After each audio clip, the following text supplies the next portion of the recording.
بسم اللہ الرحمن الرحیم۔ 98ویں جلسہ سالانہ بنگلہ دیش کی دلخراش اور ایمان افروز یاد۔ مضمون: بریرہ نصرت، ڈھاکہ، بنگلہ دیش۔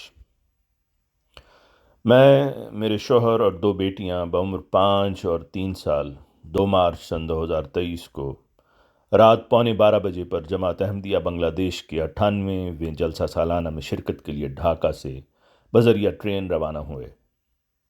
ہمارے سفر میں میری بڑی بہن اور ان کی بیٹیاں بھی ہمراہ تھیں۔ اس ٹرین میں احمدیوں کی ایک بڑی تعداد جلسہ میں جا رہی تھی، کیونکہ جمعرات ہفتے کا آخری ورکنگ ڈے ہوتا ہے۔ ہماری ٹرین بہت لیٹ ہو چکی تھی اور جب ہم پنچ گڑھ ریلوے اسٹیشن پہنچے تو جمعہ 3 مارچ کی دوپہر کے 12 بج چکے تھے۔ ہم نے ہوٹل کا کمرہ پہلے ہی بک کر رکھا تھا، اس لیے ہم اسٹیشن سے سیدھے ہوٹل گئے۔ راستے میں چند ملاؤں کو دیکھا جو ایک بھری ہوئی پک اپ میں سوار تھے، جنہیں ہمارے آٹو رکشہ ڈرائیور نے پوچھا بھی کہ آج خیر ہے۔ بہرحال ہم ہوٹل پہنچ گئے۔ وقت کی کمی کی وجہ سے ہم جلدی فریش ہو کر جلسہ گاہ کے لیے روانہ ہوئے۔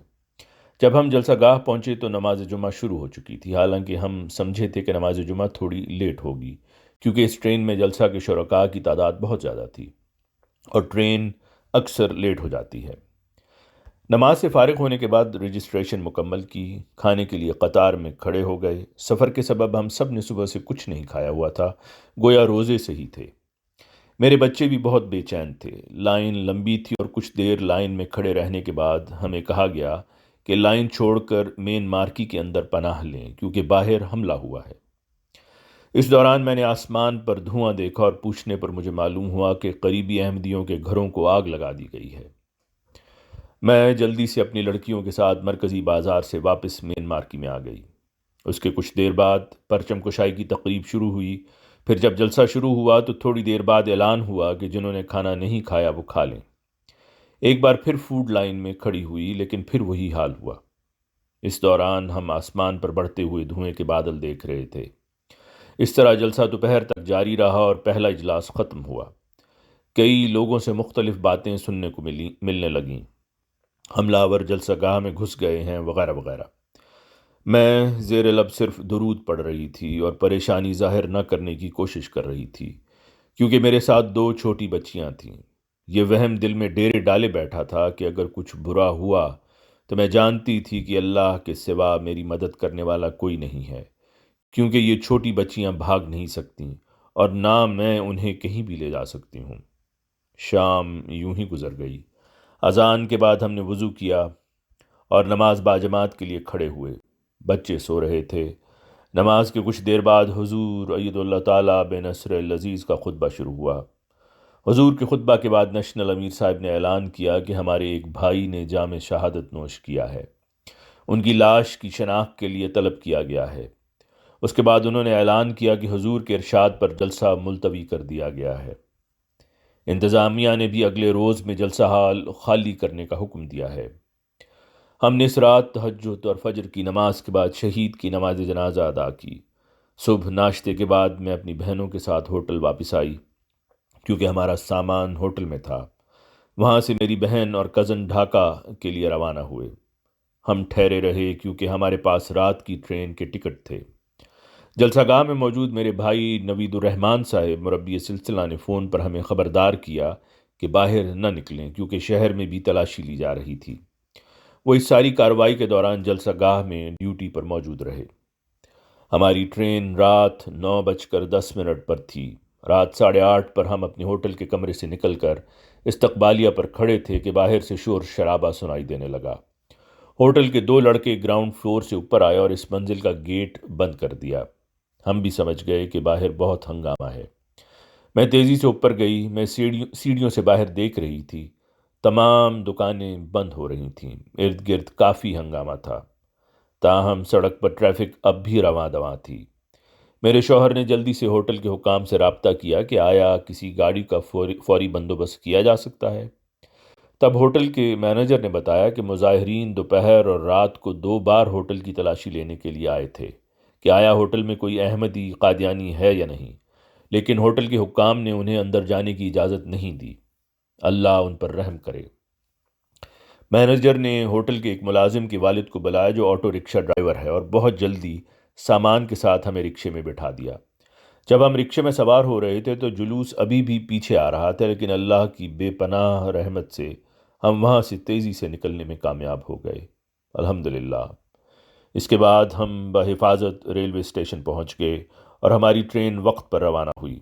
ٹرین میں ہمارے ساتھ کچھ ملاں بھی سفر کر رہے تھے جو اس افواہ کا ذکر کر رہے تھے کہ قادیانیوں نے ہمارے 2 مسلمان بھائیوں کو ذبح کر دیا ہے، جس کے بعد شہر میں پولیس اور BGB کو اتارا ہے۔ اس طرح افواہیں پھیلا کر ہی عوام کو احمدیوں کے خلاف مشتعل کیا گیا۔ ہم جانتے تھے کہ آج کی رات ایک خوفناک رات ہونے والی ہے۔